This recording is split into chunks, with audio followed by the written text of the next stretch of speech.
Okay, hi everybody. Welcome back if you were here in the first part, but uh, welcome everyone new that's joining for just the photo critiques. We had a little chat before, so this is part two. And I see a lot of the same people came back. That's awesome. Oh, Kostov and Plato and Elaine and Korna. Awesome. Oh, hey Rick, you're going to stick it out, huh? That's awesome. So I know it's much later over there, right? It's like 10 o'clock or 10:30 at night in the UK. Oh, Tina. Hi, Tina. How are you? So it's earlier there. It's only like 3:30 over there. Okay. Let's uh let's get to the 11:30. Yeah, I guess maybe because we're in daylight savings time over here. Um God, 12:30 in the morning. Man, you guys are something. I'm gonna do a 24-hour live stream one day. I'm thinking maybe, what is it? I can't do it this week. I'm too tired. Uh, Maybe next week. I don't know. We'll see. Let's see. Where's the button for the? What's the matter? Ellie is here. Hi, Ellie. You want to say hi to everybody? Here. Oops. Let's see if I can get you in the shot.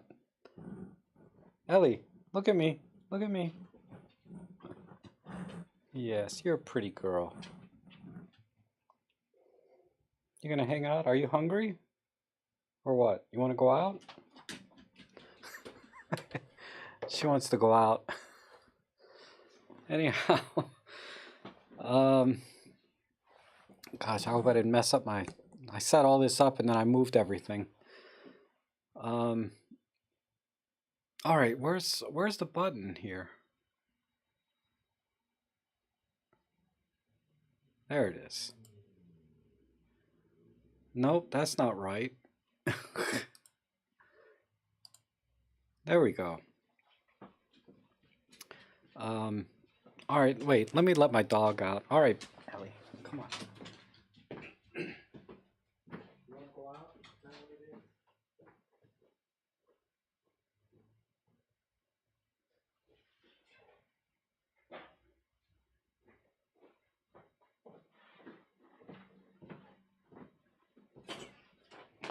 You know, last week she killed a possum. That's a new one.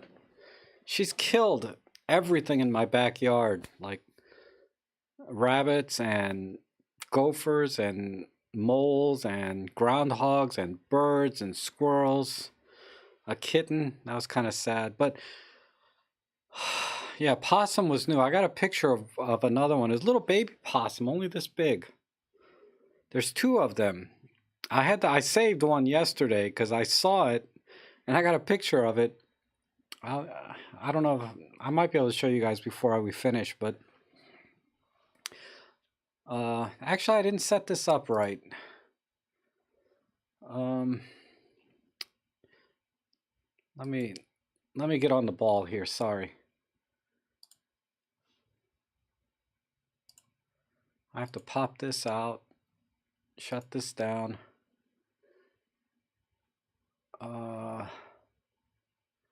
Drag this over, click on this, slide this over.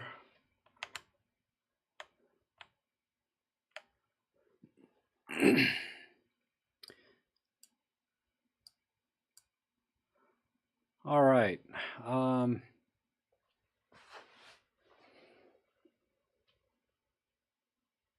Yeah, she's killing everything. You got a squirrel problem? Man, you will not have any squirrel problems if you have Ellie. She almost caught one this morning, but it ran between the ladders that I have in my backyard, and she couldn't navigate the ladders fast enough to get to it. All right, wait. Is it this one? No, it's not this one. There we go. Now we're set up. See, I should have blocked a little more time between the streams so I can get everything set up right. But let's look at, I downloaded everything that was there. There was a lot of pictures. And again, I'm just going to edit these the way I would edit them if they were my own pictures, and then maybe make some recommendations if you could go back to that same scene again. It's you know, but I'm really not in any place to judge anybody else's pictures, so we're not judging anything. We're just talking about pictures how I would edit them if they were mine. And a couple of things is, you know, with my background in architectural photography, I like straight lines, you know, and I like symmetry. And I just, my eye is trained for that, right? So if I start doing things to that, to like those kind of things to your picture, just understand that's just where I'm coming from. But a lot of times the picture is not about having straight lines and symmetry. It's about the feeling, the mood, the environment, the the story, you know, all of those wonderful things that just whoosh, go over my head sometimes. But okay, so we have what they call a Dutch angle. My live stream just died.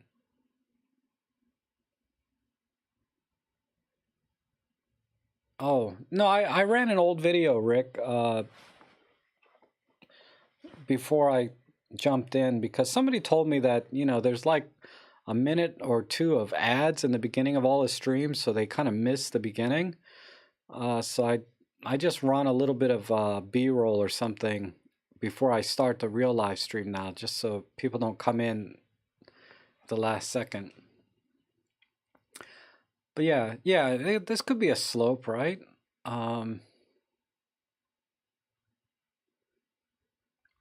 But again, this picture is and it's probably like this in real life, but the picture is a little bit flat to me. It needs a little more pop somewhere. And because the values between here and here. All right, I'm going to show you. I need to get out of the way. Wait. But when you move your mouse around the picture, look down here. Look right here. You see these red, green, and RGB values? You know, those values are based on how bright they are in the image. So like if I'm moving around here in the gray areas, I'm like right around 100.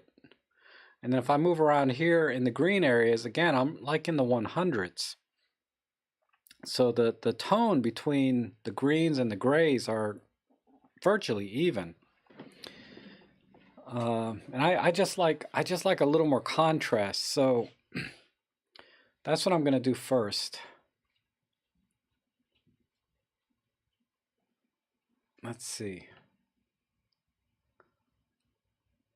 Let me, and the way I do that normally is I just go into tone curve, and you see the tone curve here is there's a lot of empty space right here. Whoops, what's going on? Right here. So I'll just drag this all the way over until I get right to where this histogram starts to show. And that brightens it up without losing any detail, right? Not clipping highlights or anything. And then I have two big hills here in the histogram. So I'm going to try going to this one right here.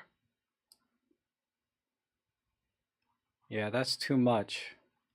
But that's not bad. I like that actually. I'm going to move to about right here. And I'll do the cropping next. But yeah, you guys, just like Lauren, if you guys have any suggestions, just type them into the little chat section there and I'll try it. Okay, so after I've done that with the curves, I like to brighten it up.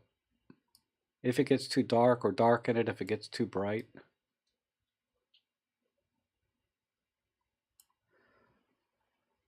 Okay, and then I'm gonna warm it up at, wow, this is nice and warm here, but then the sky, just a tad.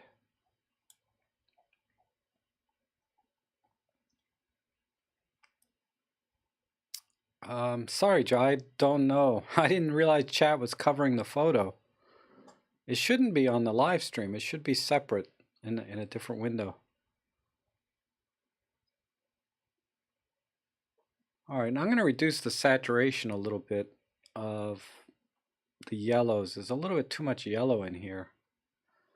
So let me go to saturation.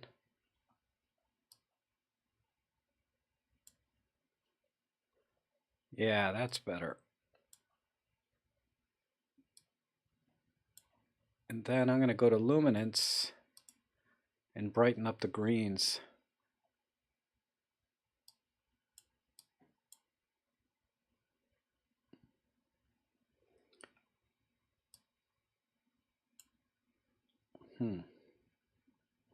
That didn't make much difference. There it is. This is the right one. And then I'm going to Then I'm going to crush the blues. Make them a little darker.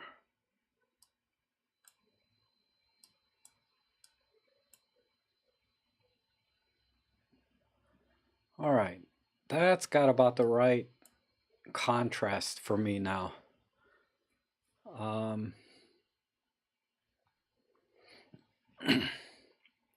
Now let's see what we can do compositionally, because there's all of this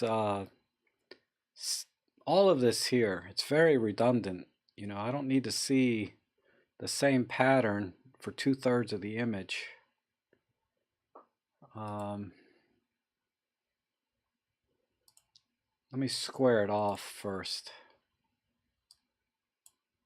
because the clouds are actually really interesting in this shot.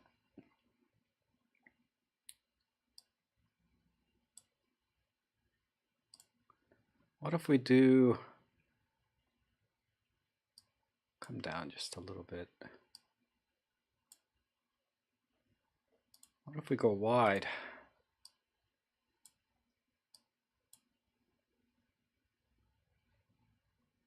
See what that looks like. Now we have a tree in front and center of the image. So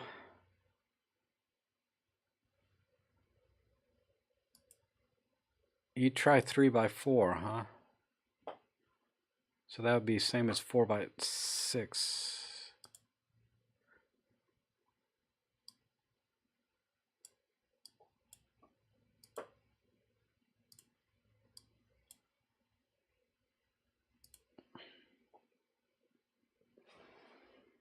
This is not too bad. More rectangular. I think I like square better though, just like Elena's saying. Yeah, these are great clouds, right? But I think that's all I do. There's not much going on. It'd be nice if there was like some kind of like elk or deer or something in the grass, sort of grazing, right? Some sort of animal in here. Oh, Joe, you're using Android. Ah, okay. That's good to know. Because when I put this chat window inside the screen, you're getting a double chat. I see what you mean. Yeah, sorry, Joe. This is I think the best format for a regular computer, but yeah, I can see where on Android this is a problem. Yeah, I kind of agree. The tree itself is not good enough, right? I don't know if moving it off a little bit helps. But this picture needs one more element in here, something to kind of accent everything. The only other thing might try is like a dramatic tone filter for the clouds. Let me see if that that's a bit too much. It doesn't really need it. The clouds are already pretty dramatic as it is, so let's just crank up the contrast a little bit. And just a hair of dehaze.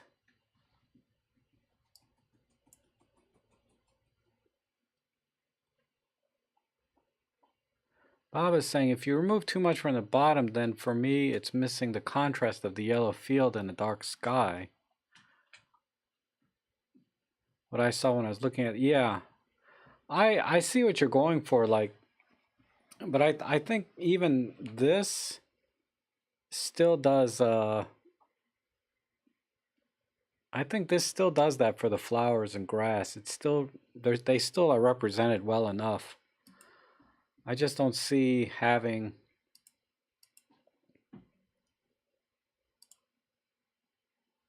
I just don't see how having everything really adds to the photo.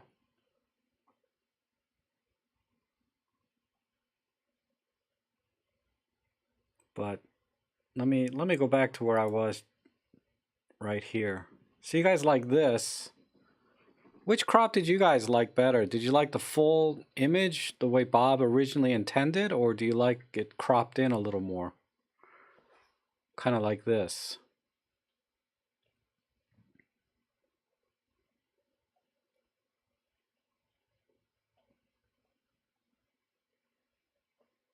Rick says, nuke the tree, crop out the grass and flowers. Nice. Rick just wants only the clouds, right? You're funny. But I think this photo works equally as well as the original one you had, in my opinion. But I think that this works. It just needs one more little element. Joe says the full image gave the feel of a lone tree. Oh, okay. I can see that.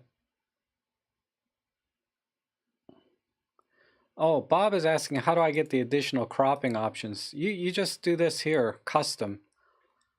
So I type in custom, and then I can type in the aspect ratio right in here.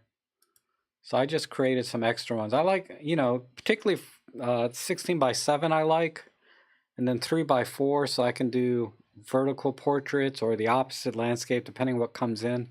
But that's how you add them.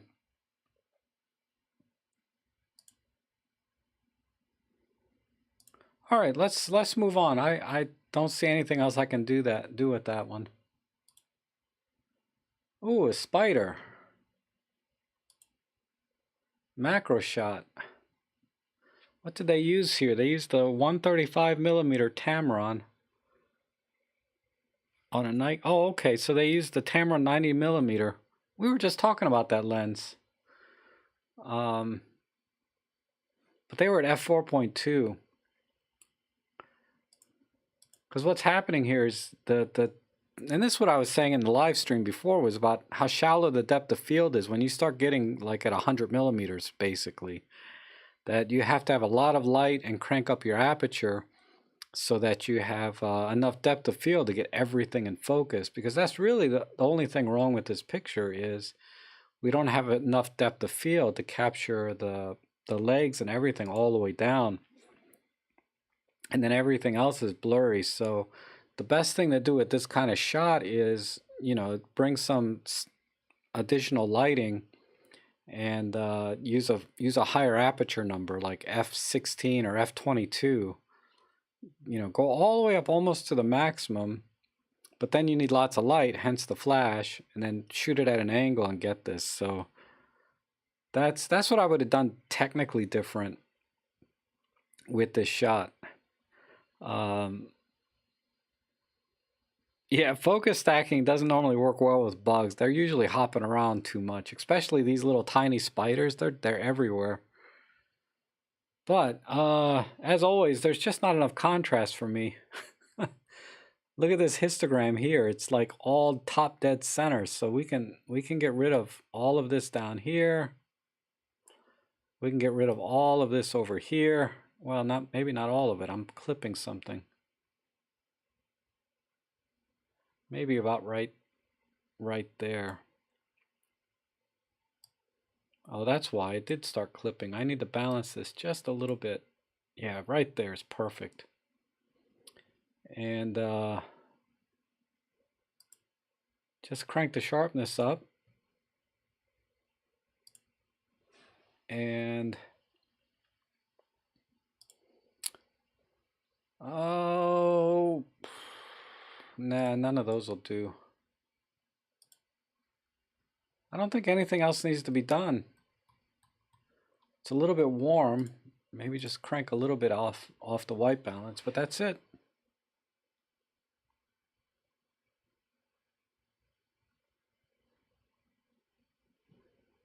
Yeah, the eyes and the fangs on a spider, right? Be brave and use a 30. I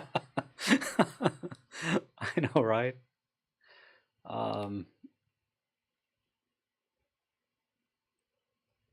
Yeah, I think I got enough contrast now since I adjusted the tone curve.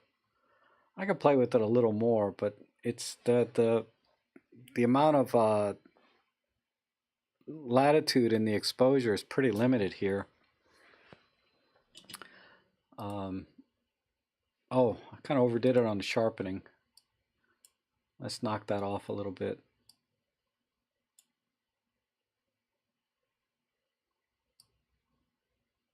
Just one. Yeah, one will do. Well, there you go. And then, of course, fix this little dust spot, whatever that is. Where's my...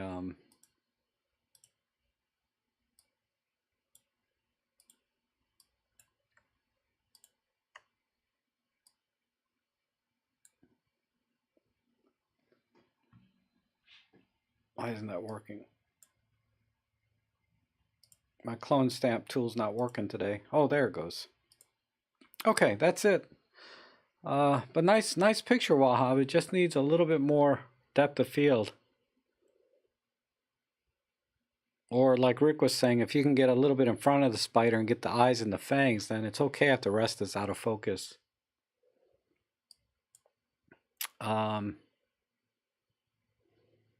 Oh, this is a nice landscape. It's very tight. Use the 12-100 at 94 millimeters. Or at 47 on the 12-100. So we got kind of a misty background, so it must have been raining back here. Or just foggy, right? And then we got like these funky trees. I like this shot. I would just make it look wider is all. Oh, Randy, so this is your shot, Randy. Okay, so it's raining. Yeah, so it is raining back here.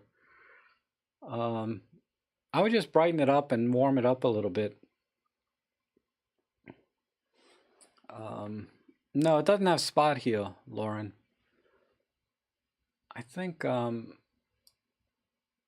me brighten it up here. See, since there's no information, if you look at the histogram, there's no information in this part of the histogram, so I can crank this all the way over and brighten the image up without losing any information.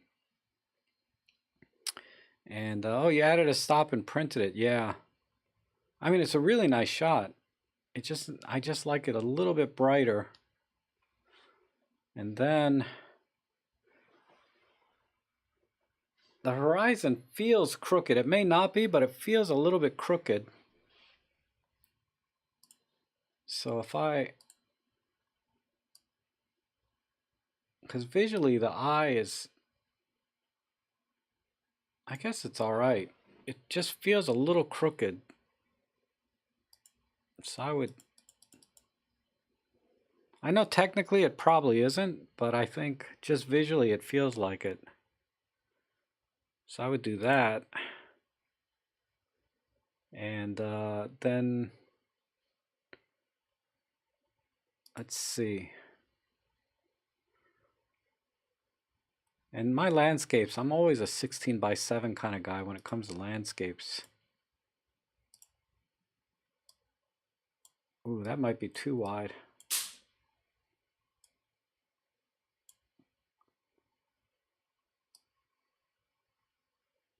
Let's see. I think that's too wide. Well, actually, that's not bad. I like this. All right, Lauren. Lauren with the sepia. Every week he says, do sepia, do sepia. I don't think sepia will work with this. This shot really needs the color. I like the greens here in the front. The greens and the reds. But yeah, I think Plato's right. I cropped it a little bit too much. How about a 16:9? Yeah, 16:9 is a little better. I think that works. Now let me see if I can bring a little bit more contrast in with the curve. So let me lock it here. And then just pull, oops, too much. How about up here? Yeah, a little bit in the hills up here. Bring this back in because I want to keep that haziness. Yeah, I think that works. Now this looks good. I just need to bring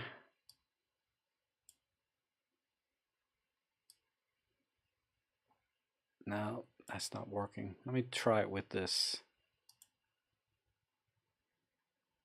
There.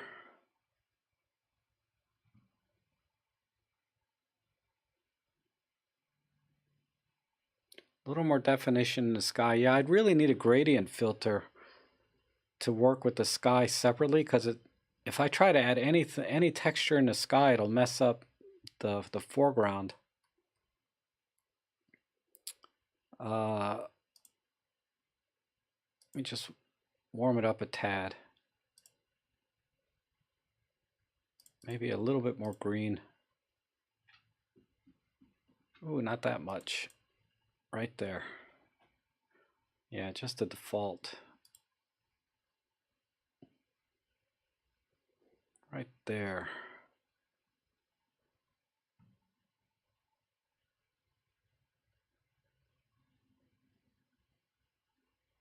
Yeah, Randy tried it with dehaze and didn't like it. Yeah, I would agree, because that gets rid of the mist, right, from the rain. I did want to add a little more contrast, but I didn't want to lose any of the mist from the rain.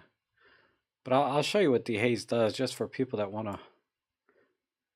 Because some people don't like mist, you know. But well, the dehaze did bring in some of the clouds. Wait, let me go back. This mistiness.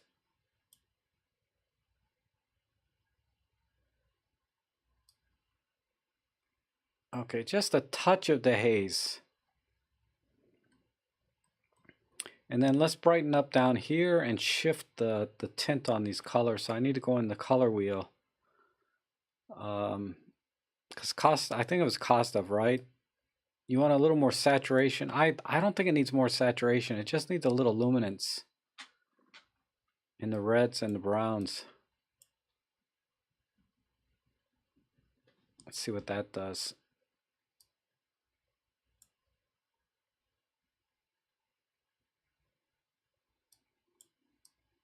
And the yellows. If anything, I would desaturate a little bit in the greens. What does that do? So in the greens, I would desaturate a hair.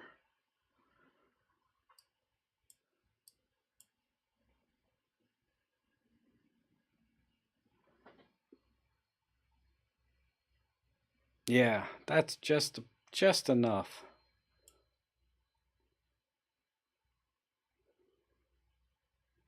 Costa thinks turning off the dehaze completely. I don't disagree with that. Yeah, we'll just turn dehaze off. So there we have it. I think that works.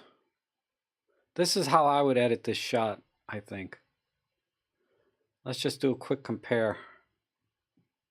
You think it needs more mist? Well, you know, the best way to do that is probably just reduce the contrast.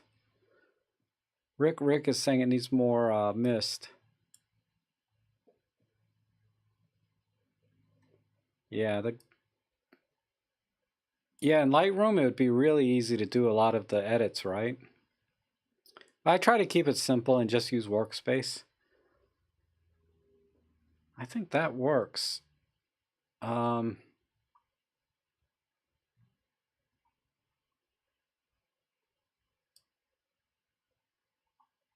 mean, we lose a little bit of the texture in the clouds, but let me bring back the haze a tiny bit. Let me see.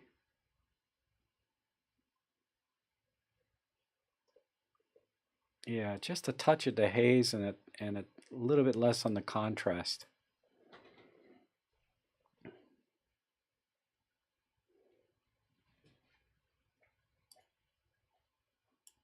There. Okay, now let's compare.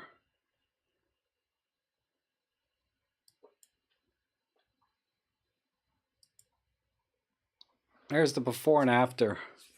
So basically I just wanted a little wider shot and a little bit brighter. And when I brightened it, the saturation was still too rich, so I just pulled back some of the yellows and greens on the saturation. But yeah, I think it's pretty, everybody really liked the haze or the rain feel in the background. And I think that's what makes this image. Yeah, really nice shot though. Really nice. Good job, Bob. Let's or Randy, I'm sorry. Good job, Randy.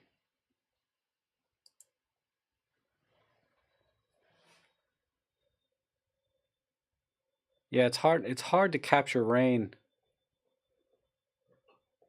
Okay, let's move on. This is in San Diego, huh? Oh, well, yeah. These are like Joshua trees or something, right? Yeah, really nice shot though. I like it. Oh, okay. Nice black and white portrait right up my alley here. It's just a little bit of motion blur or something though. It shouldn't be because it's 1/320th of a second. So why is there this blurring? Is this intentional?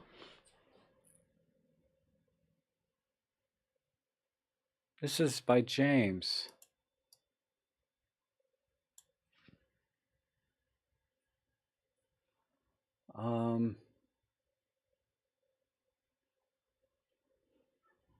I mean, I don't feel like it's out of focus. I feel like there's motion blur, but based on the shutter speed, it doesn't make sense.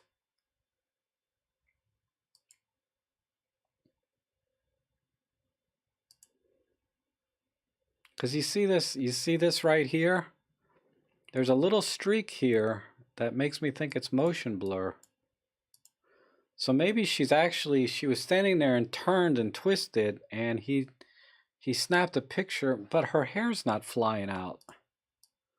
If she was turning, her hair would be all over the place. Okay, well, I mean, for me, I'd have to sharpen this. Unless they're going for this look, but I need some sharpening. And then I like all the negative space here. I'm not crazy about this thing right here, whatever this harp is. Oh wow, look at this. This is a square picture. So I don't know if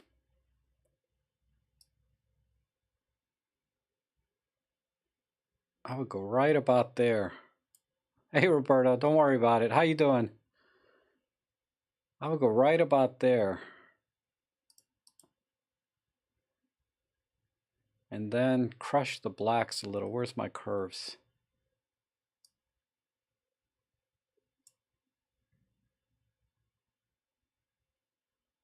Oh, okay. You wanted to focus on her expression and everything else was support. Okay, I get that.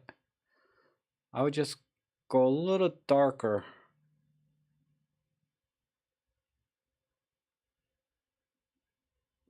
Let me see her hair. Her hair's just starting to black out, which is good. It looks like she's holding the whole... Okay. Oh, no, no. That's a fingerprint on my screen. Hold on, I need to wipe my screen a little bit. I was trying to pixel peep it a little bit. I'm like, what the heck is that? And it's just a fingerprint on my screen. Yeah, I think just bringing the blacks in a little bit makes it. But yeah, James, I don't understand why it looks it looks blurry, like motion blur. Focal is, you're using a 17 to 55, so this is probably that Sigma lens, right? The 17 to 55 f2.8, the Sigma f2.8 lens. I mean, it's a great lens. It should not be, it should not have misfocused like this. But Sigma lenses do that to me all the time. That's why I don't buy them anymore. When I was on my Nikon, but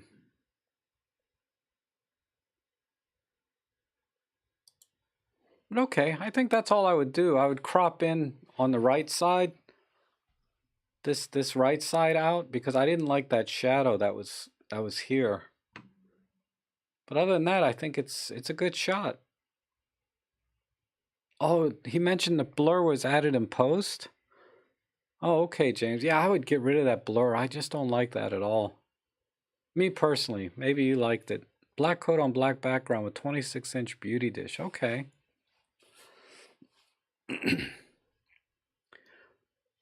You know what? You're right, Rick. A soft filter would definitely help. I think Rick nailed it, but I'll have to go back and adjust the curves because soft focus brightens the image up a little bit. So let me fix that. Let me reduce the contrast and then brighten it up. Maybe I can just do it here. Let me see. No, that doesn't look right. I'm gonna have to do it the other way.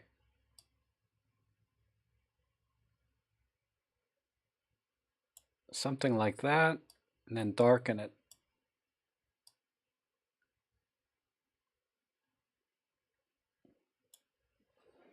Okay. The soft focus is adding a little bit too much effect though.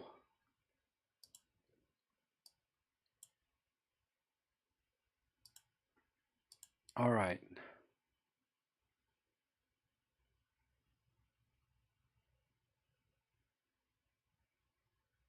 Oh, Elaine said she added the blur. And it wasn't important for the focus. Okay.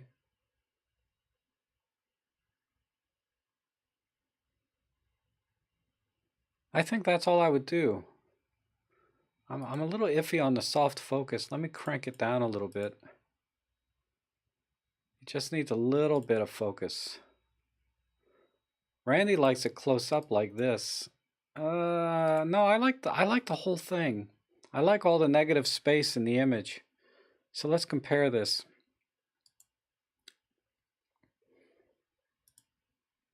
So that's the before and after. So the one on the left is a square crop, the original, and then the one on the right is sort of more of a portrait crop, right? Like a 2x3. Dang, man, my screen is so dirty. I got an all black image on a screen. Now I can see all the dust and fingerprints on it. But yeah, I like the slightly soft focus effect on this. This works. And then blacking everything out. But really beautiful picture. That's what I would do.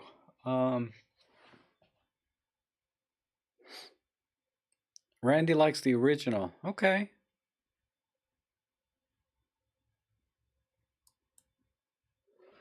Let me just hold this up for a second.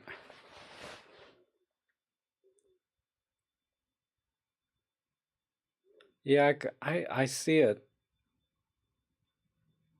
I think the original is good. The only thing that bothers me with the original is this shadow right here just is kind of out of place. If I was in Lightroom, I would brush that completely black right in here. That's the only thing I would do different, I think. But since I don't have Lightroom, I have Workspace. I just cropped it out instead.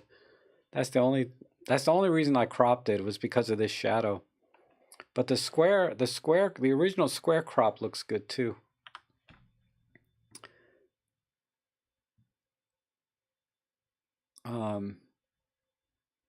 Paul thinks the original is better. Okay. So everything I did just was for naught. But that's okay. That's why I appreciate you guys' feedback.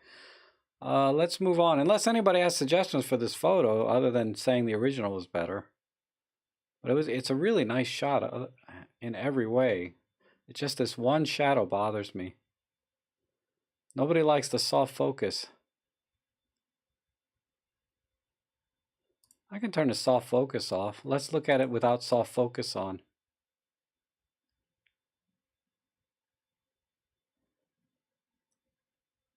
But okay. Nice shot though. I like it. Lighting is perfect. I do use Lightroom, not for my photos, like personal stuff like this, but for my professional work, I use it. I have to, you know. All right, okay. Bird picture. A little bit soft here. What are we at? We're at oh, we're using a FZ70, so a little crop camera, little compact camera. And probably zoomed all the way out, so it's going to be soft. And you can see the artificial sharpening that the camera put in down here on the wings. Or in the feathers, I should say. Yeah, there's little sharpening artifacts everywhere, which you only see when you crop in or pixel peep, right? But I love blue jays, and I like this blue against the red brick. So I hate to do it, but I need to sharpen it more.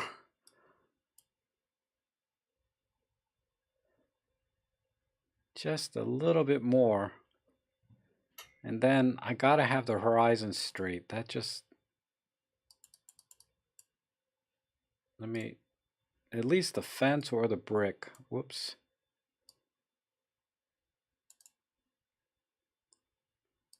Fences are hard to get straight. But this line here,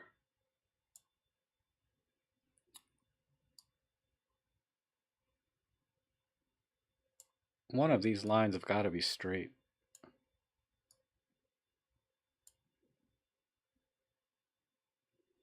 Just a little bit more. Okay.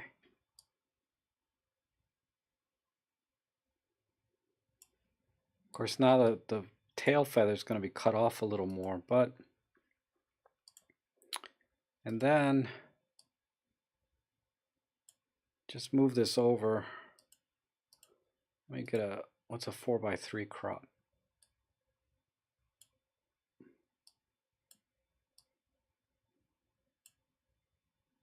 Might have to go a little bit wider.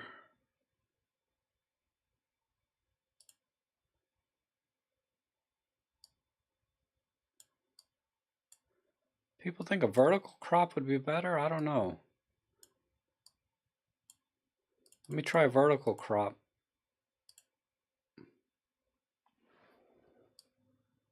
I feel like you gotta kind of have some more on the right though, where the bird is looking. But we really can't see what he's looking at anyway, so maybe just a... Oh, Kenny VA, how are you?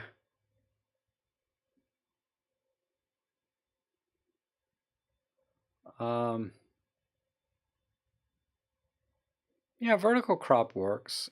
Because now the bird, technically the bird is looking at you. It's not looking, like it's looking towards the camera right now. It's not looking, to his right. Because birds see side to side, kind of. So that's why they always tilt their head when they're looking at you, because they need to get you in their line of sight, because their eyes are on the side of their head. You know, not like hawks and raptors and things, but these little tiny birds, they have eyes on the side. Yeah, I think the vertical works. And the bird is looking at you, and there's a nice little specular here, which is awesome.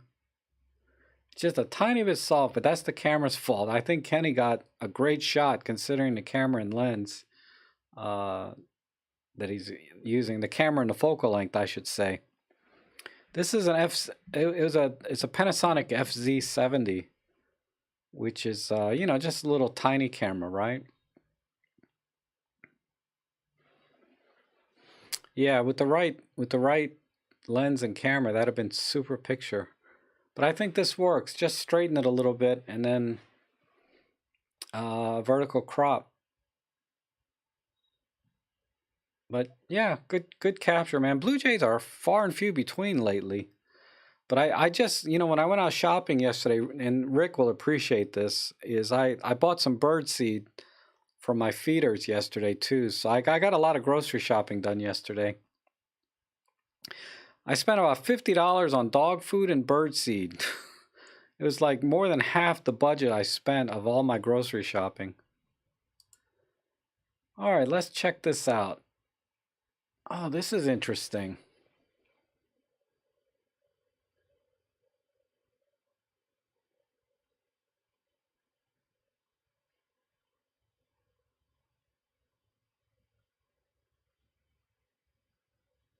I wish like what's his name? Joe Edelman or Joe Jimmy. Jimmy's good, and Joe oh my god, why am I drawing a blank? I just had him on my Joe Ellis, Joseph Ellis. Joseph Ellis and Joe Edelman and Jimmy Chang would be really good at this portrait stuff, right? They could give you some good feedback because something is not right for me on this. Um, oh, Randy, Blue Jays screaming? Yeah, that would suck. I have to time it. I keep my dog inside while the birds are feeding, and then when they go away, then I let her out and I keep an eye on her. I think in this shot, it gets, let me see. It's kind of blurry right in here, so it looks like, yeah, this was intentional moving here. And we have a shutter speed of 1/250th. I'm curious how you're getting this blurring at these high shutter speeds, James. Like, I wouldn't expect that.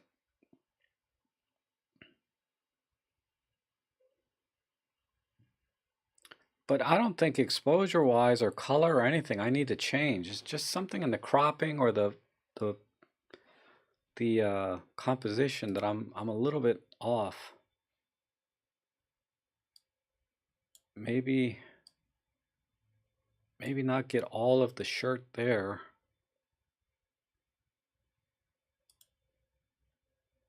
That helps a little bit. Let me just get a little bit higher. Something like that. I think that's all I can do. But the way she's looking up, we're not seeing, she needs more light. I think the light needs to come from the front. I think that's what I would do. Oh, it's at f5. This is f5. Looks like the 17-55 on a Nikon D7200. So I mean, Nikon makes a 17-55 f2.8, and so does Sigma, I think. So I don't know if it's the Sigma or the Nikon, but it's, you know, it's a good lens either way, the Nikon or the Sigma. They're very sharp and really good lenses.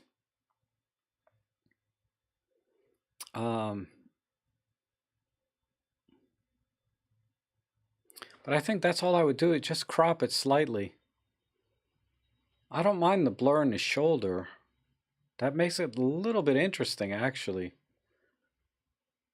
But it's just the light needs to come onto the front of her eye. This is the part that I think is missing. But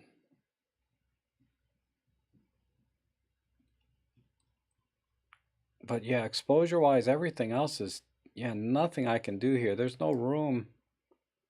Maybe just a tiny bit here. Like, what I'm looking at is I see this little dip right here. So I want to bring the blacks right into about there.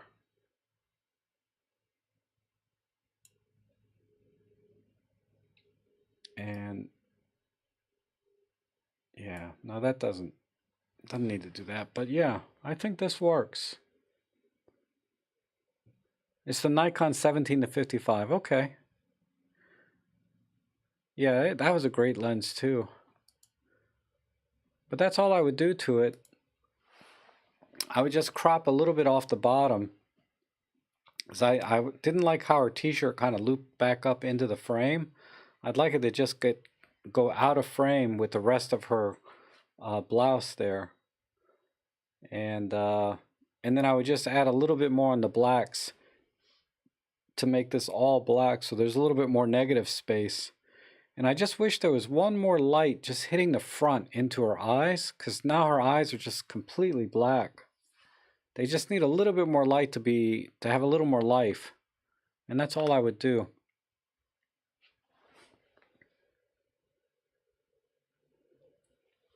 Imagine this, well, okay. I think in Workspace you can set up a white background instead of black. Or is it in options? Yeah, I can do gray.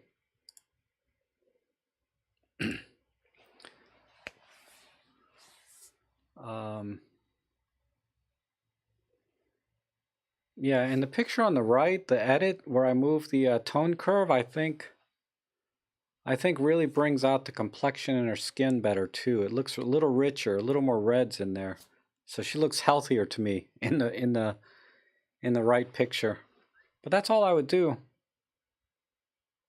And like I said, some kind of light on her eye. But yeah, nice shot, James. I like it. I mean, honestly, 10 times better than anything I would do in real life. But I'm like, you know, Johnny come lately, right? Anybody can be like Monday morning coach, right? But that's just what I would say. All right. This is the egg. Yeah, this is what it Lane.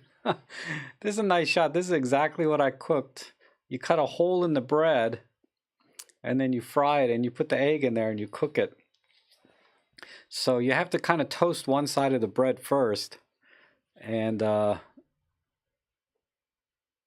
yeah.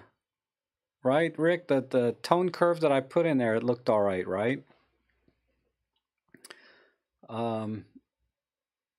But yeah, Lane, I wouldn't blur it. God, I'm so hungry now. I wouldn't have blurred this picture if you added it. You need to take a shot where it's nice and crisp and clear, at least in one part, right? Toad in the hole, yeah. But this is good stuff. God, I'm so hungry. I mean, during the like 15-minute break, I ate a banana because I was starting to get hungry from the last time we were talking about soup in the stream. Yeah, I see it. It's kind of like a diorama blur up here in the corner in the bottom left. Or maybe you did, yeah. Maybe on the left and right. But yeah, I see it. But I'd rather have it sharp. But yeah, good shot if you're hungry. It's not quite cooked yet. I can still see through the egg. All right, let's try breakfast time in Australia. I knew this would be Paul's because this is like the same church steeple I've seen like before, right? In the same town. Do you live here, Paul? Like where you just walk out on your balcony and take this beautiful scene? Man, this is oh, this is where you live. Okay, that makes sense because I've seen this 3 times now from the same exact angle. So I'm thinking you're not going to show me this 3 shots from the same day. It's probably just shots over time. Man, you are so lucky. You ever see any ghosts come out of these graveyards at night? Oh, man. My problem here is the church is a little bit just a little out of perspective. It might need some skewing.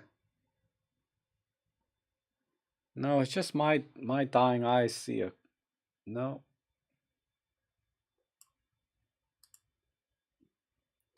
Let me punch it. Man, look at that detail. This is another combo shot, right? Where you took several images and stitched them together.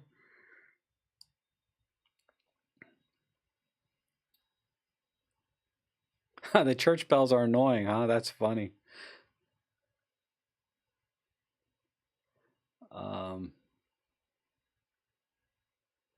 Everything is straight.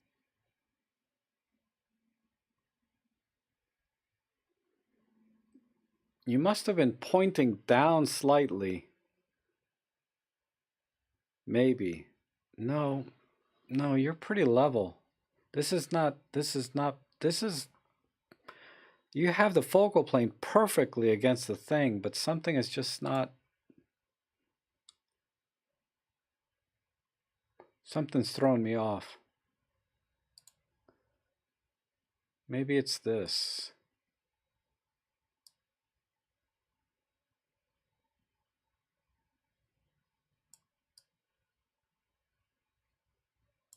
I can't put my finger on it. But okay. Yeah, it just needs to be warmer because the sky is really warm, but then everything down here is very cold. So I think you can warm it up a little bit and without messing it up too much. Maybe a little more magenta.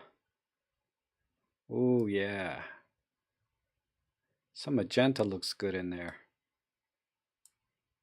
A little more yellow. And then let's bring some of the reds up and add some yellow in that. So where's my let's bring the luminance up on the reds.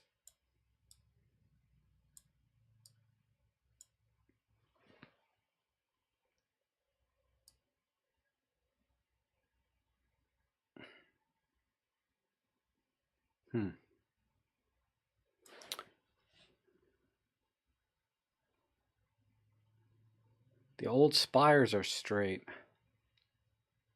I don't know what a spire is.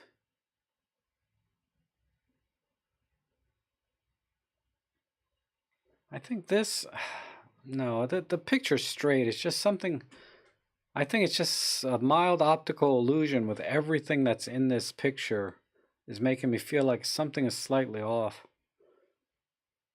Let me change the hue then of the red. The reds need to be just a little more yellow, I think.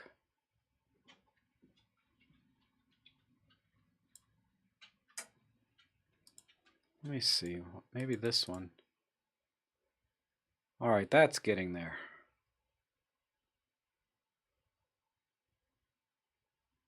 Oh, the on top, right? Straighten the city line. You think this line is, I think Paul got this perfectly. It's just it is just a hair off.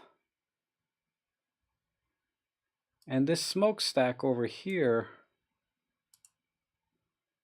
there it is. This smokestack is, but that's probably how it is in real life, right?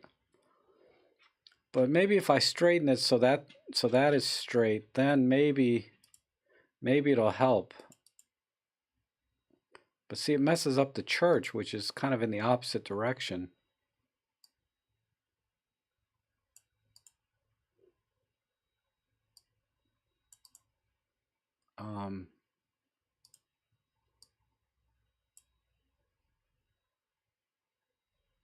Yeah, I don't think I can mess with it too much.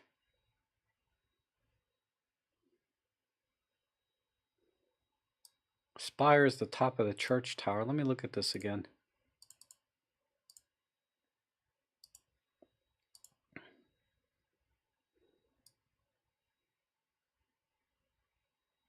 I mean, the cross is almost perfectly straight.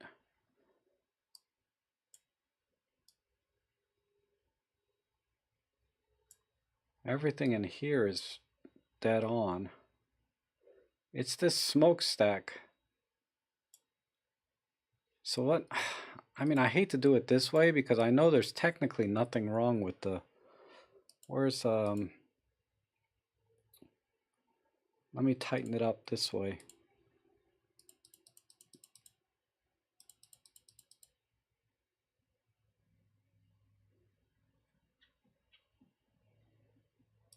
Just a little more. Okay, Rolf, I'm sorry. We'll see you later. Thanks for coming in. I'll try and move faster. I know I take a while on these edits sometimes. All right, let's see how that looks. Let's go back out. I don't know if that really helped. It didn't hurt too much. But it did mess up this church.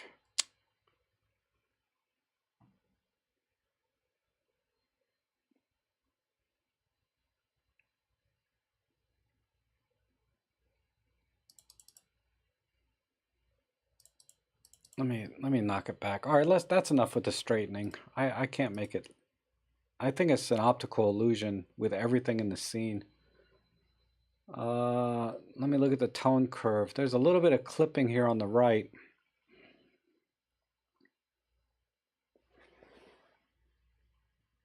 Okay, Randy, thanks for stopping in. Thanks for submitting the shots too. We'll catch you later. But yeah, I think this is all that can be done. This is all clips, so there's no recovering that. But I like the magenta. I need to, it's a little bit too warm. Let me knock off the, yeah, maybe a tiny bit of lens, little barrel distortion, but I don't, is this a single shot? This is a single shot. I thought maybe it was a multi-image, but I think this is a single shot. So there shouldn't be any barrel distortion. It's a JPEG. It should have been corrected. I mean, if I had to do some barrel distortion,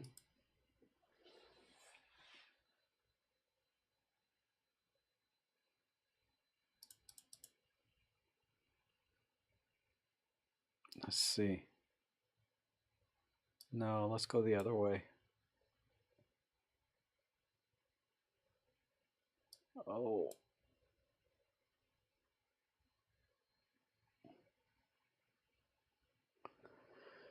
There's really so little distortion. I think the camera corrected most of it. But it's a nice shot, but I think basically all I did was warm it up a little bit. And then let me see if I can brighten it without losing too many of the highlights. Well, not there. Let's do it in the shadows.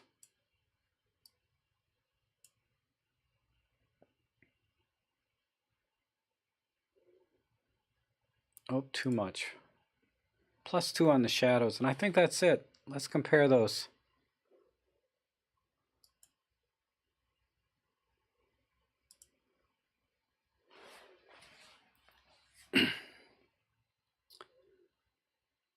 God, you're so lucky to live in this kind of area. With this view anyway. This is beautiful. But yeah, I don't think, just something is off with the perspective. There needs to be something to balance this. I don't know if it's an optical illusion because of the way the sky is, or if it's the cemetery down here, but something's making this church look crooked when it's not, because when I put a line on it, it looks perfectly straight. In fact, all the corrections I did, the original shot looks straighter than the shot where I tried to correct the distortion.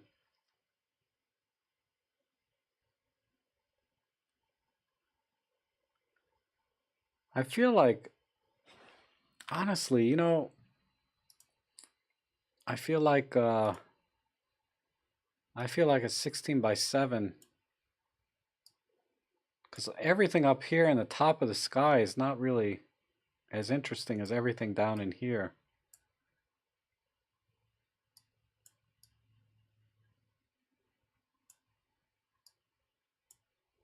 I think that works. I mean, I've done this before, right?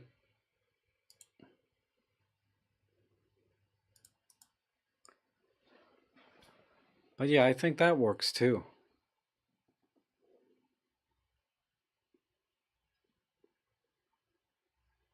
Okay, Paul. Nice shot, though.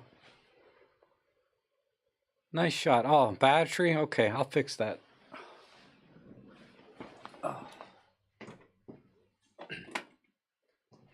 I forgot to turn the camera off in between the streams, so what's that about? This battery lasted about 3.5 hours. It's really good.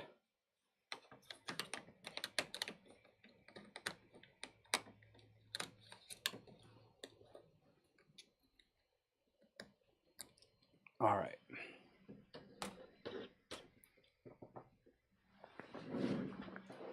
Let's see. Oh, it didn't just pop back on? Hold on.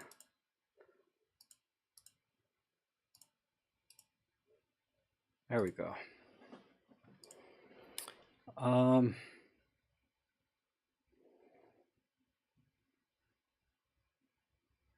Yeah, Paul should have jumped out his window.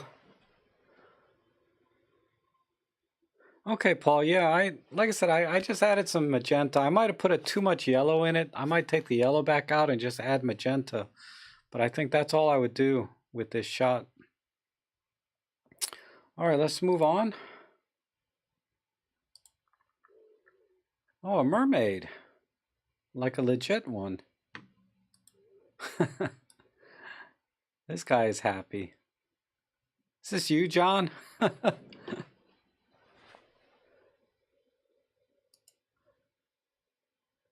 The only thing I don't like about like these kind of shots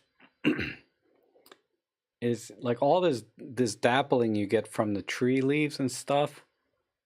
It really, like on her back and stuff, like it's like the shadows over here on the dude is fine, but then on her you got all these weird shadows. Unless that was intentional. No, because that might have been intentional though on her. If that's the case, if this is intentionally the way her skin is, we're missing the color. So I think okay, James, thanks for coming in. I try.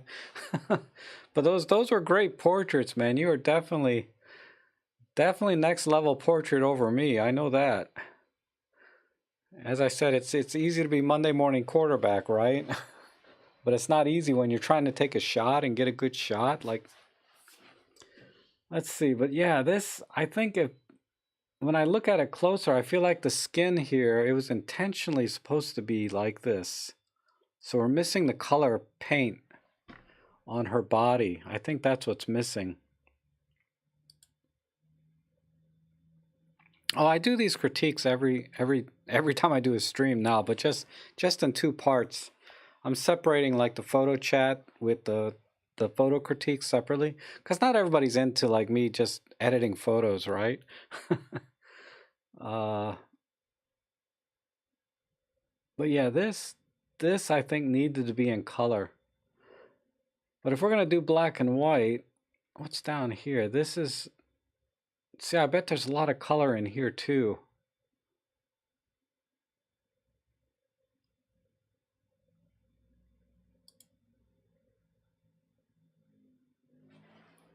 I wonder if this is John though.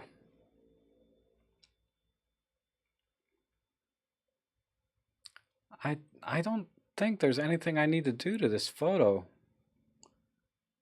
I mean, this is pretty solid, unless we really I don't know if I can do anything creative with this. Let me think about this for a second.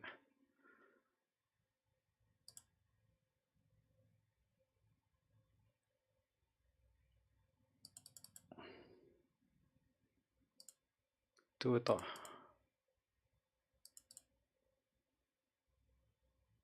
I think that's all I would do there.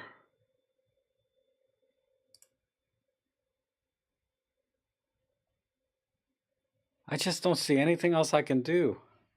I think the only thing I would have done is I would have took the color picture. Because there's so many colors in this picture, we're just not seeing them because it's black and white. I mean, what I can do is I can add a, you know, we can do a little split toning actually. If you apply a filter sometimes to a black and white, it'll split tone. Instant film is really good with split toning shadows and highlights. And then another good filter for that is the Vintage 3. Gives it kind of a different split tone. Um,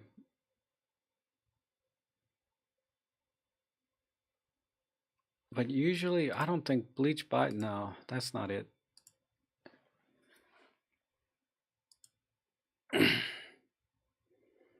Yeah, just a smidgen too contrasty, right? Yeah, let me just add a little bit back in. And tiny bit of sharpness.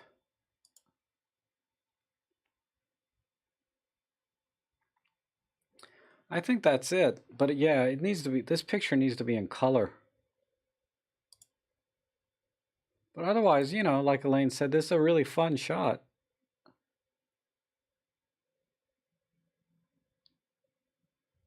I like the black and white better. I don't like this instant film thing I applied to it. I was trying to get some split toning action, but it didn't work out. The split toning would work better if I had the original raw image.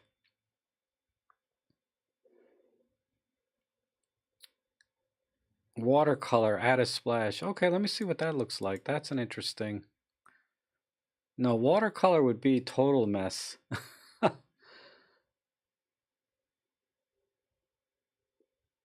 That that really transforms the picture more into like somebody drew this instead of an actual photo. What else is in here that's fun? Dramatic tone 2.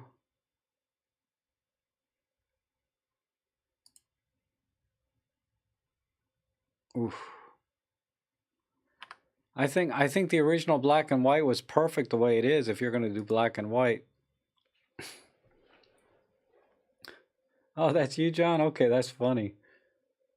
Nice one.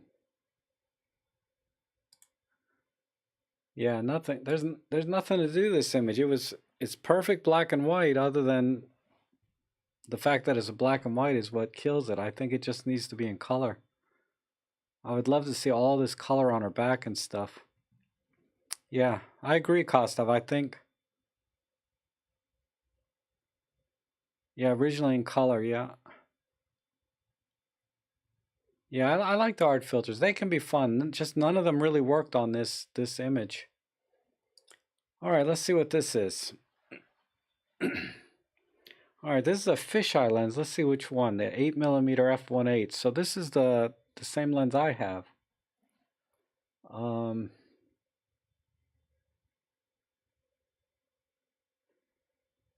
Wow, it's just, I feel like you're not centered.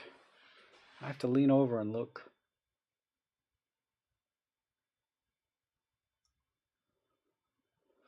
Yeah, you see here on the right how all this is much higher than on the left. That's what's kind of making me.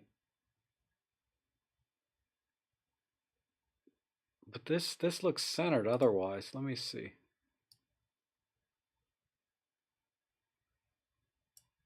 It's not quite center either.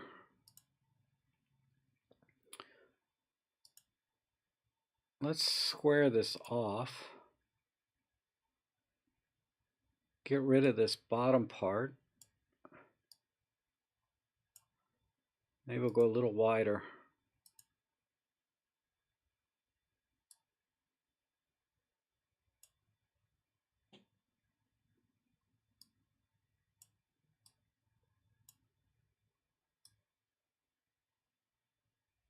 Right there.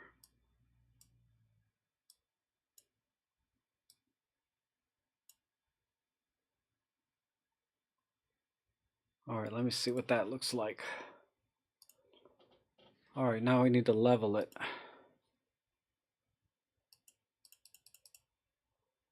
Let me level it here.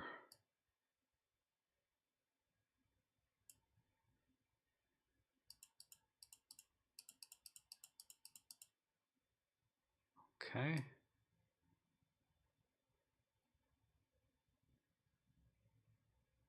All right, that looks level now. And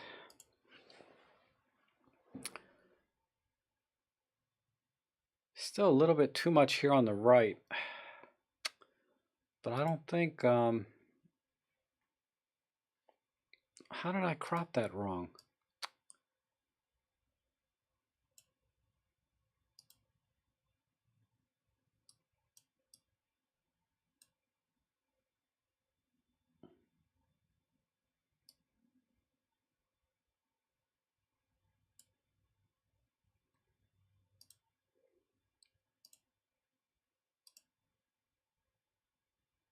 Okay.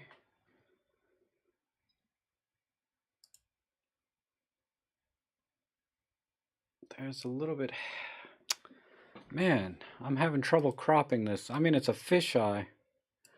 I might need to do a deskewing thing because you're not quite, let me think. I need to be just a little bit wider.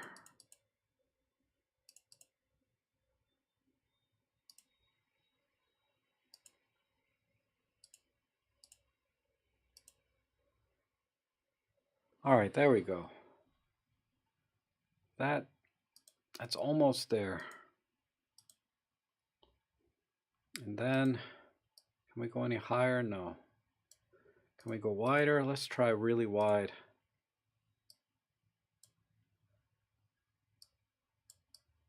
Because I like this tunnel here.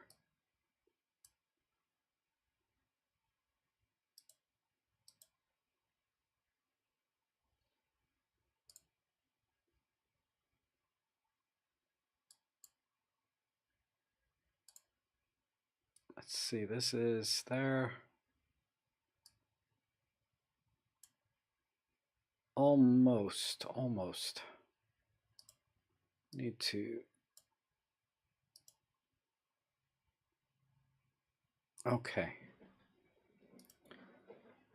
All right. That's about all the distortion and stuff correction I can do. Unless I want to do some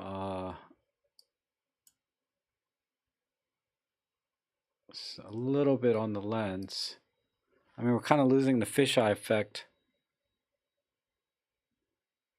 You think I should add more?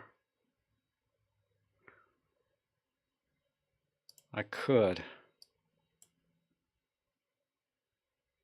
Let me see what's, yeah, that messes up the crop. Let me go back one step. Maybe just lose that sky altogether.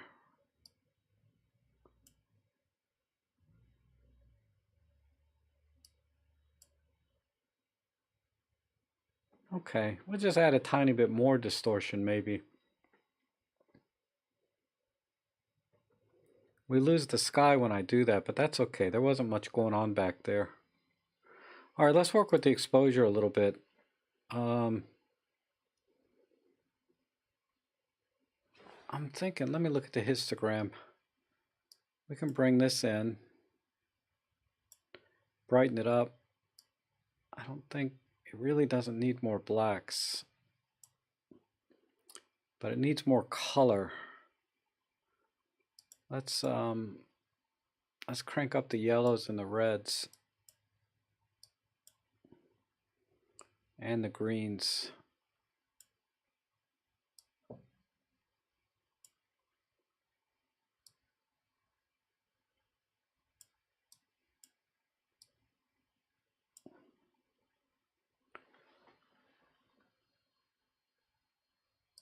Right in there. There we go. Yeah, now I'm starting to like that. Okay. And we'll just tick this down a little, tick this up. Kind of like that. Maybe just one more.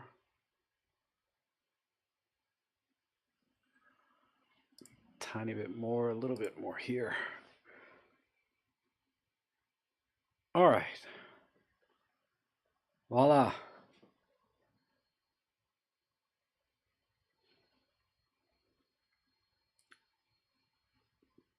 Too much yellow. Yeah, maybe. Let's crank the yellows down a bit. Whoops. Where did my...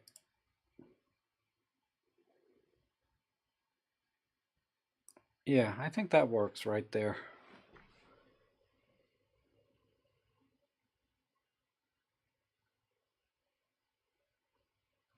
Now let's see if I can bring the shadows up a tiny bit.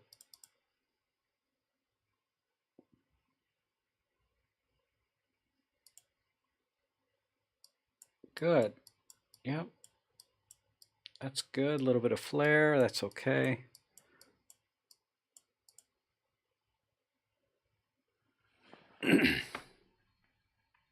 All right, Paul. We'll see you later. But thanks, man. 2 a.m. Thanks for staying up.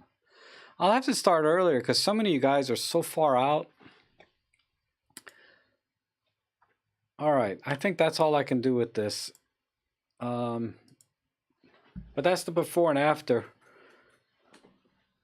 So I think, I mean, that's all I can see in this shot. I wish I could crank the blues up a little bit more in the water. And then maybe a slight brighten this up a little bit more. It just needs, yeah, it just needs a tad more brightness.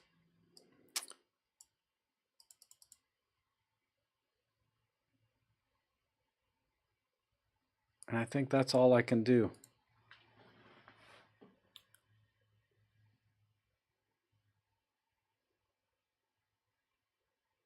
But yeah, what's kind of messing the picture up originally, I think, is this the railing here. You need to have some symmetry with a fisheye. Otherwise, it really gets wonky fast. But other than that, yeah, I think this is a usable picture here. Okay, Rick says artificial sepia. Yeah, I know, graduated filters and everything. Those help a lot. I'm just curious though what a sepia would look like. Where is it?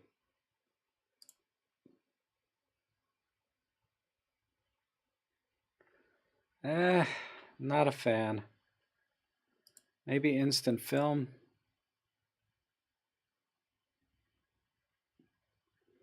Instant film helps a little bit. And then there's vintage. I would do a vintage. Vintage 3 is very blue. It might be too blue though. Yeah, it's too blue.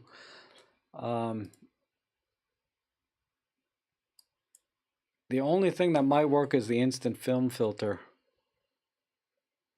This and the dramatic tone would bring out a lot of the shadows.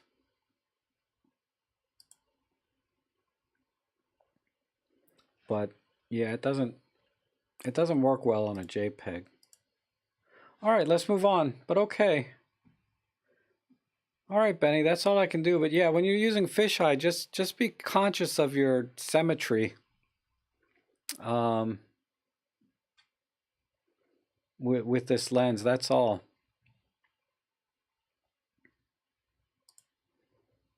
All right, watches and cameras, my two favorite things in the world. Next to my girl dog Ellie, who came in. Hi. She must be hungry. Yeah, this just needs a white balance. What is this? This is a Swiss Army, so this is most likely a white dial. We can just use that. What? Ellie's here. You want to say hi? Oh, she's just a little bit below the camera. Custom white balance.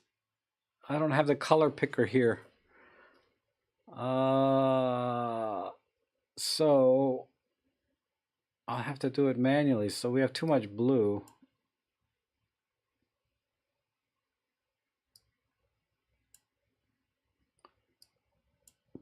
Now the loom is looking green. That's good. Probably need a little more green. No.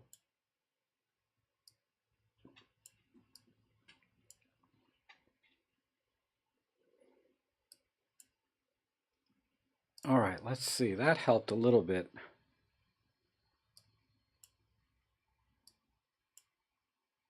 There we go. That's the best I can do by eye. About like that. And then let's see what else we got.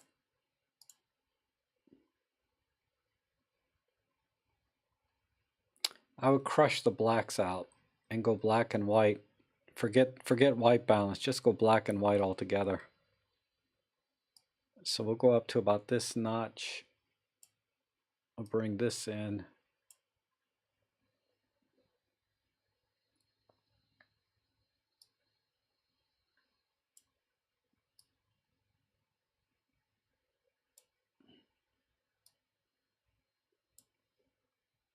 Oops, I should have locked this in a little bit. But yeah, something like that. Desaturate slightly, or I said I was going to go black and white. Let me see what that looks like. Oh, I like the color too. I like the richness of the wood here. And then tilting wise, we're a little bit off.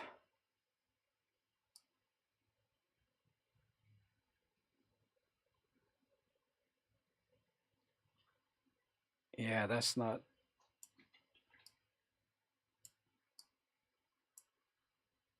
Maybe do that.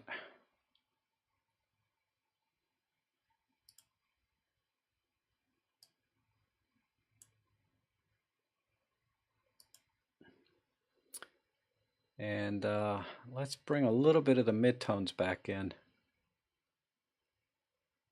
Partial color, yeah, maybe. But which color? This is a little bit in the reds and yellow, but I don't know if I can get that, but I'll try.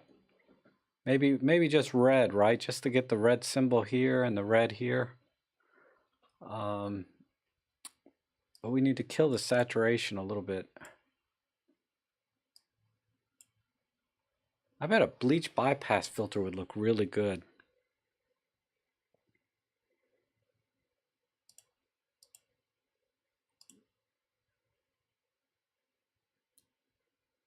Oh, let me put the color back in. No, that looks like crap. So, but less saturation.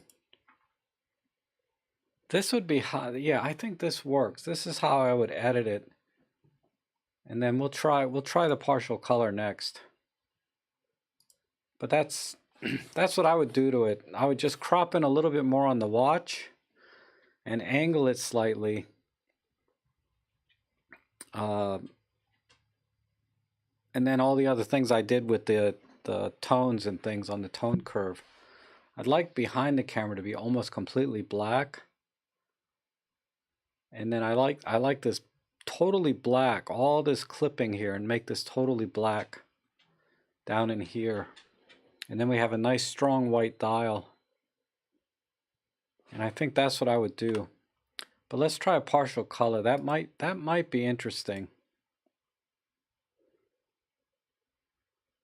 Right, not a fan of the watch on it. Oh, you don't like the Swiss Armies? Yeah. The chronograph. I'm not a big fan of chronographs. I mean, I like them, but then they're hard to read, right?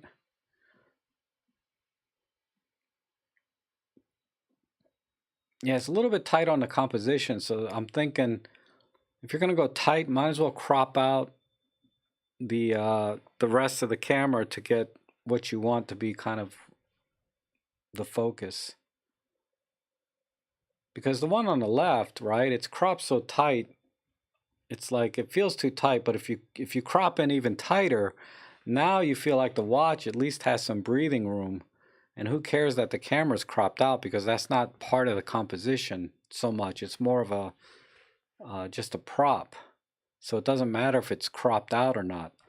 But when it's cropped like this here on the left, now the camera feels like it has no breathing room.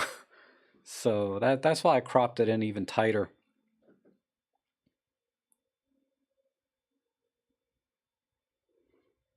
Oh no, I like the composition the way it is on the watch. I just didn't like the angle. I like the angle I got here a little better.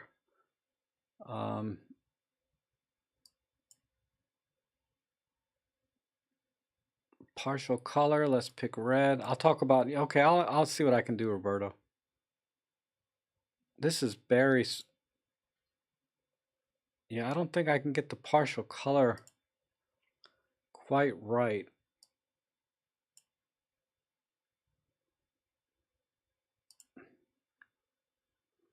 I mean, that's not bad. That's a very desaturated look. I like that actually, but that's similar to what I had before. I think what I had before I like better. Okay, so how did I get, what was the question? How did I get the color to pop so much on the wood? I think I did that. How did I do that? Basically, it looks like I did it just using the tone curve right here. Right, so I just crushed all of this, like the tone with the tone curve. You can see how dark it is back here and then not up here. So I crushed all of this back here, and then I adjusted the white balance really heavy. I added a lot more yellow back in and a lot of magenta. So that yellow and magenta with the tone curve brought the wood back in, right? Because the white balance was so off, it made this wood look kind of too blue and in the dark. I think I can actually add a little bit more pop on the wood with the curve. I don't know if that's a little bit too high. It's probably closer to here. No, where's the wood at? Let me get rid of that one. Is it down here? I can make the wood pop a little more. The wood is about right here. So if I, whoops, I lost it. Right about there. I can make the wood pop a little more. And then just desaturate a tiny bit more. And I'm done. I mean, that's a little bit more than I would normally do on the wood, but yeah, I messed it up over here when I did that. So I think I had it perfect the way it was before. Yeah, right there. Right there is perfect. Yeah, AJ, these are ones people submitted to me. But yep, I think this works. All right, let's go to the next one.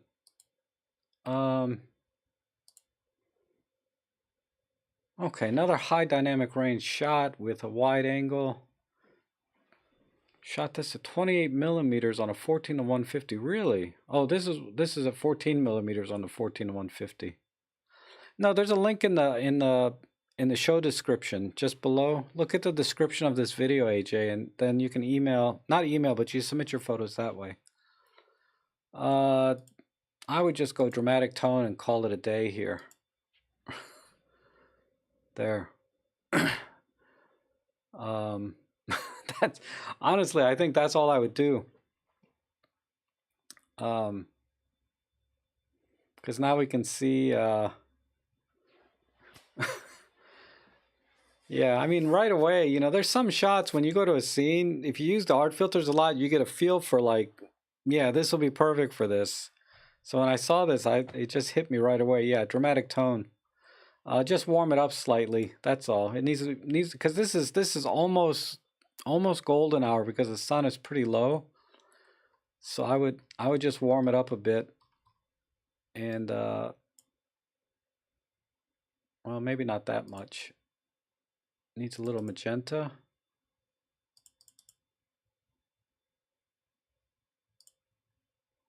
There.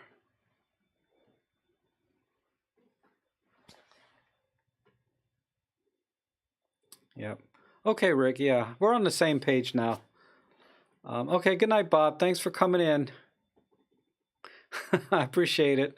And thanks for submitting your images. They were great. Yeah, this is all I would do on this shot here. Let's do a before and after. Simple dramatic tone and add a little bit of warmth and bang, we're done. That's the easiest edit ever. I like everything. I might crop it slightly, of course, right? I'm like Tony Northcrop here. I think this would be too tight, but maybe not. Let's see what that looks like. That's not bad either. But we're losing a lot of the clouds that kind of made the shot interesting. But that's not bad either. Nice tight crop, then a leading line. The horizon's slightly crooked, so we need to straighten it. Actually, this photo needs a lot of work, right? Let's straighten it a little bit. Oops, come on. Which line? These buildings are perfectly straight. It feels like this horizon's a little crooked, but I think that's just because, I mean, I would crop it slightly this way. That's it, done.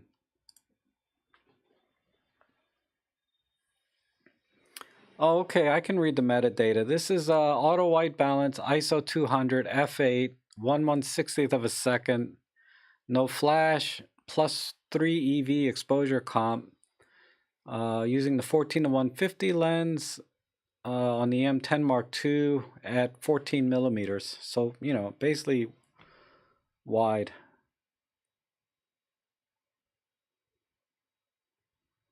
All right, I think that works. It's a really nice shot now.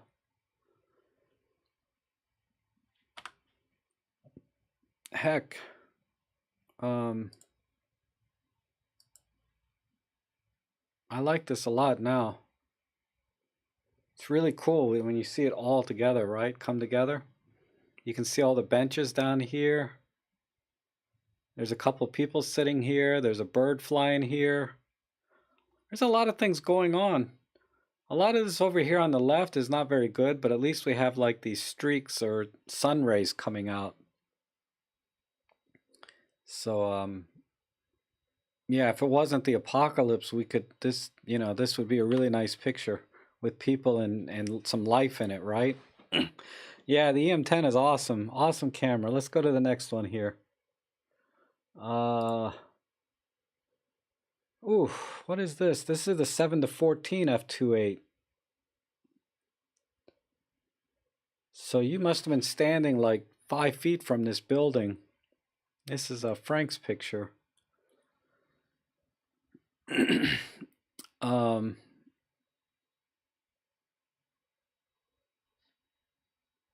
it needs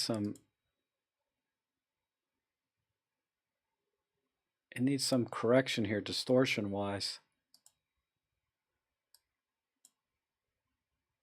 I don't know if I can do it without losing.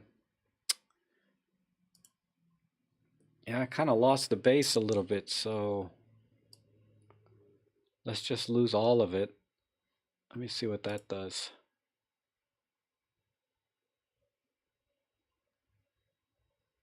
All right.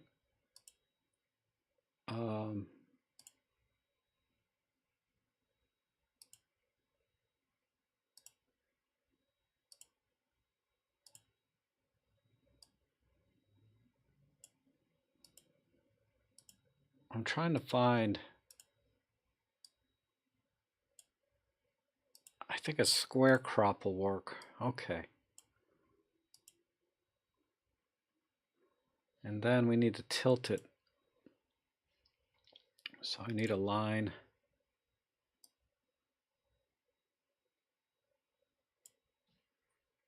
I need to tilt it.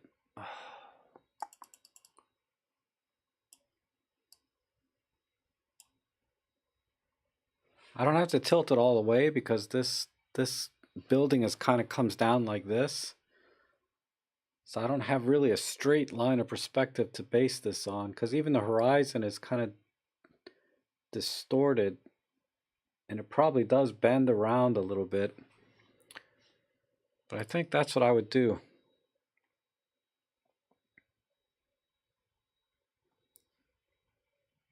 It says it's cropped wide with barrel distortion once again. Yeah.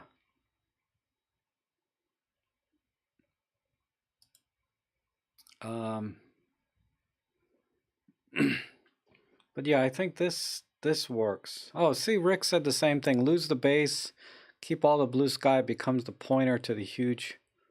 Yeah, that's what I'm, yeah. So we're on the same page. I think that's what I would have done. Or that's what I've done. Why did we go 4/3 if we are going to crop everything? Matched. Well, you know, Plato, I think, yeah, the challenge is that they didn't compose the picture correctly. Or the way I would have composed it if I was there, you know. I always try to crop or compose things in a 4:3 aspect ratio so it works. At worst, maybe a 1:1. And then the occasionally I like to go super wide, but I'll use a wide angle lens and crop it wide with that intent. But for the most part, yeah, I'm with you, Plato. I would try and compose the shot as a 4:3 shot to begin with. Because if you look at all the pictures I posted on Instagram, those are 90% 4:3, and then about 10 or 15% 1:1, which is very close to 4:3 anyway. You rarely see me post anything 16:7, you know, but a lot of the shots I'm seeing, people are shooting really wide, and it doesn't really work that well the way they shot it in a 4:3. So I have to go 16:7. If I'm going to do a 16:7 on a micro four thirds camera, I'm going to take several pictures and then stitch them together so I have a really wide, high megapixel, high dynamic range image. So Rick thinks more sky, maybe. I have to crop in just a tiny bit more.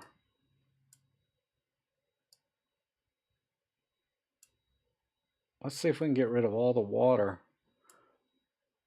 But then you kind of lose. Well, actually, I think less water the better. And then let me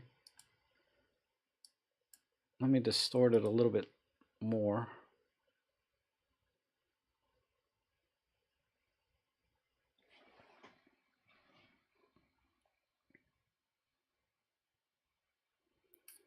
Yeah, I think this is it. Let's compare. And then, yeah, these pictures are all, I don't know, maybe Olympus is a little bit cool on the white balance because I'm warming up every single picture. So maybe that, yeah, because it's on auto white balance again, but it feels too cold.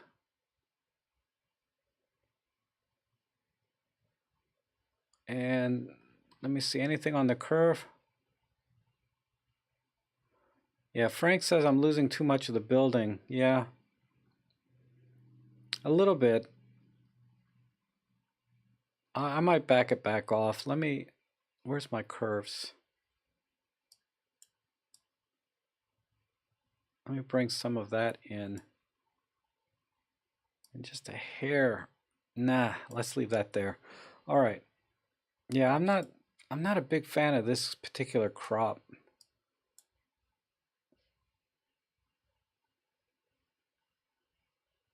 I think that works right there.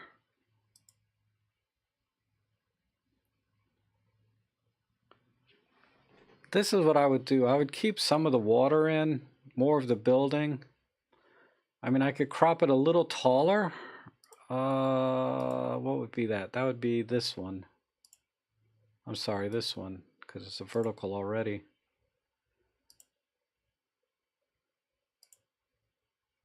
I need to add a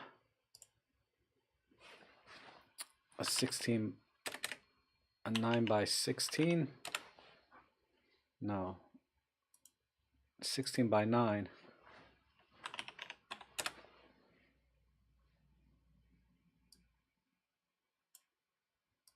Maybe that. Let's see.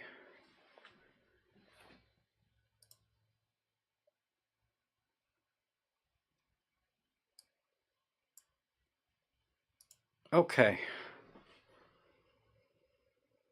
I think I like the way I had it originally. He told us to turn off the warm in the camera. I did.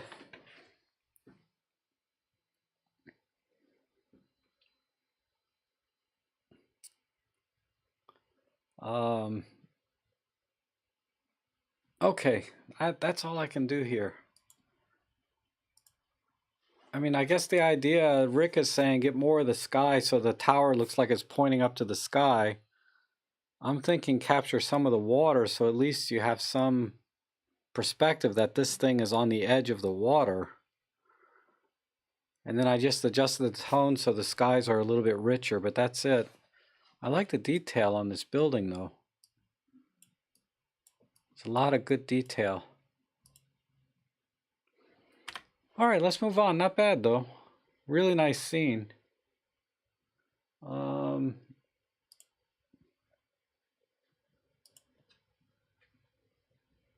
Okay.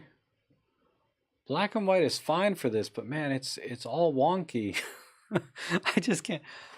I could never submit a picture like this to a client, you know, because I do real estate. I have to correct this. Let me think. We need to do it a couple of different ways. Man, a little bit here.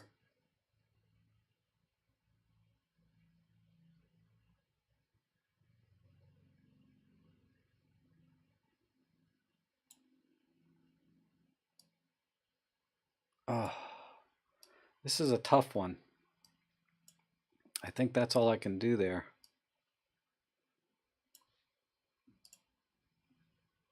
So let me get, I got to get at least one line straight. Otherwise I'll go crazy. That's probably not the line to get straight, but that's what I'm going with.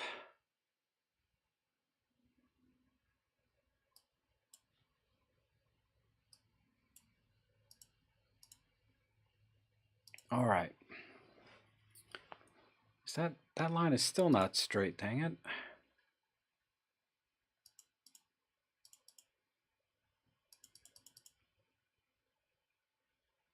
Oh, it's the distortion. I need oh,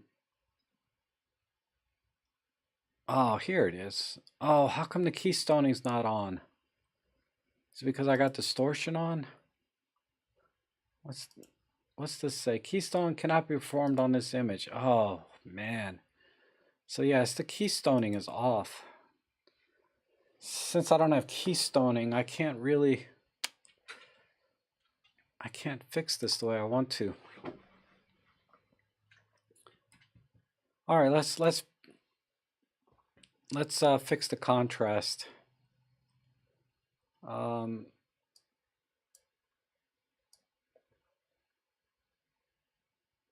Oh, I bet they used a red filter on this. It's a color image, but I bet there's a red filter because that sky is really coming in. Stop, Ellie. I know, baby. Are you? What is it?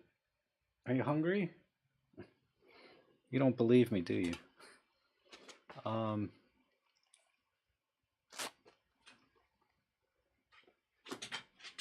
right.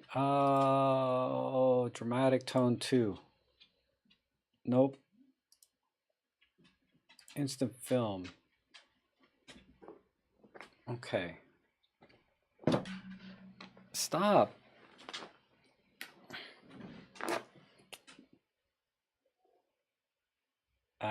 We'll leave it black and white. I mean, it could be a good shot if we had more of this clock kind of as the focus. And if it wasn't so wonky with the perspective, because the focal plane of the sensor is just it's way off, and I don't have enough correction tools. And then even if I corrected the perspective, it would be cropped in so much that it just wouldn't matter. I mean, I don't know if we even need that sky in this image because it's not adding anything. I think, yeah, we're almost there. I think I would crop all of that out and just go right to there. And just let the clock be kind of the centerpiece, but we're just at the wrong angle. But that's all I can do with that one. because I don't like the way this building terminates into the sky, but I do like these lines running up the side of the building along with this clock. So that's what I would do. I think that makes a more interesting picture than the other one. But I would have angled it so this clock was a little bit more in. But okay, not bad otherwise. This is John's picture. One second. Okay, let's see.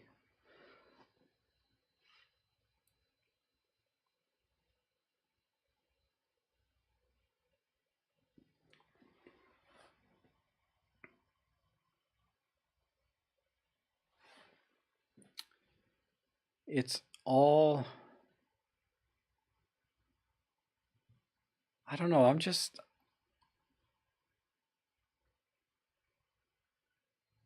this part here is messing with me.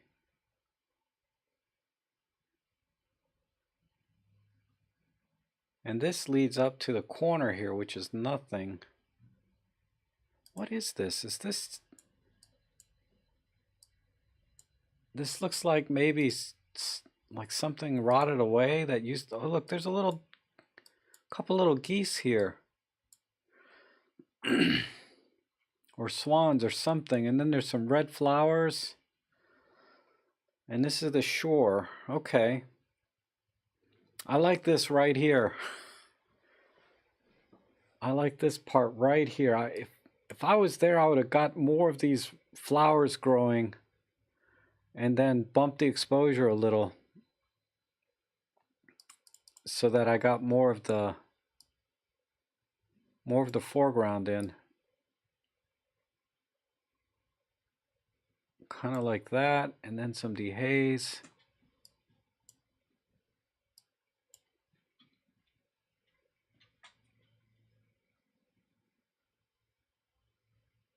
Yeah, I would do a square crop.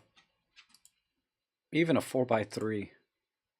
4x3 might not be tight enough. Yeah, 1x1.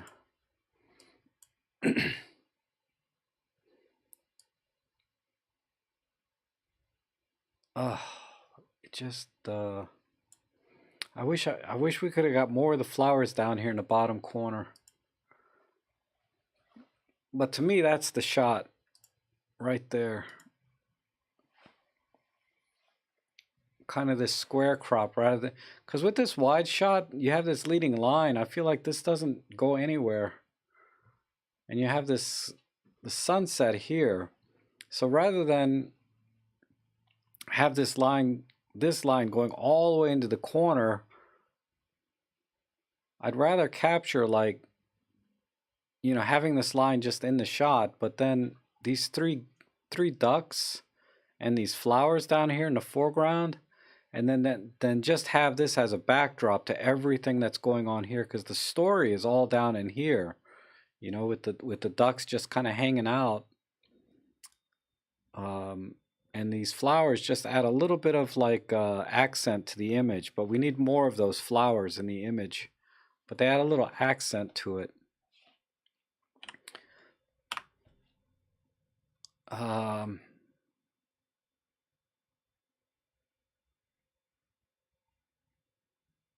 But yeah, I think